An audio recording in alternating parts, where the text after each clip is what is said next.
ভাই আইফোন আমার কিনতে মন চাই।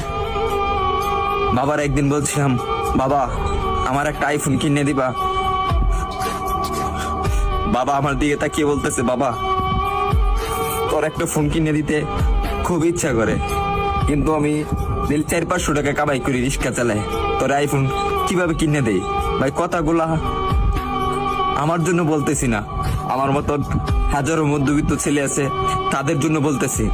আরে ভাই আমার আইফোন আছে সেটা আমি মানি, কিন্তু সবার তো আর আইফোন নাই। কিছু পোলাপান আছে নতুন নতুন শার্ট পরে, নতুন নতুন প্যান্ট পরে, নতুন নতুন সানগ্লাস পরে, 2 দিন পরে পরে আইফোন পাল্টায়। তাদেরকে উদ্দেশ্য করে বলতেছি, ভাই আমরা গরিব মানুষ, ভাই আমরা দিনের না দিন খাই, আমরা আইফোন কিনবো ভাই, কারণ 3 বেলা তো ঠিক মতন খাইতে পারি না।